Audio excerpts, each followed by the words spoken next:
Isang mapagpalang araw sa inyong lahat mga kalingap. Kahit magdidilim na ay napasugod si Kalingap Rob sa bahay ni Dara. Susurpresahin nila ito. At ipagluluto ng hapunan para pagdating ni Dara hindi na ito magluluto. Para makapagpahinga na ito, inumpisahan na rin na sukatin ang bahay ni Dara at susunod ng gagawin. Binibilisan nga nila ang pagluto ng pansit para hindi sila maabutan ni Dara. Magdidilim na nga nang nakarating si Dara sa bahay nila.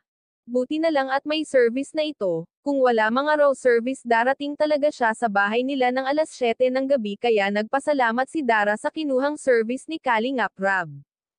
Si Kalingap Rob kasi ang nagbabayad buwan-buwan ng service ni Dara para hindi nga ito gabihin. Kasi kawawa ang kapatid niya mag-isa sa bahay tapos matagal pang dumating si Dara dahil paggabi ng araw ay naglalakad na ito pauwi at wala ng sasakyan.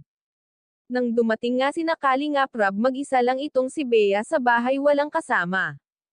Pagdating nga ni Dara ay pinakain na ito ni Kalingap Rob ng hapunan. Masayang masaya si Dara at magkakaroon na siya ng bahay. Nakita kasi niya na nilinis na ang paligid ng pagbabahayan nila. Medyo nagsalita nga ang gagawa ng bahay at napakalayo daw ng paghahakutin ng mga kagamitan. Sinabi sa kanila ni Kalingap Rob na itong lugar ang gusto ni Dara at sanay na siya dito. Sa wakas magkakaroon na ang magkapatid ng bahay, hindi masyado mag-aalala si Kalingap Rob pag natapos na ang bahay nila, dito kasi sa bahay nila ngayon pwedeng gibain ng magnanakaw ang dingding nila kung gustuhin talaga silang pasukin, pero sana ay huwag naman mangyari.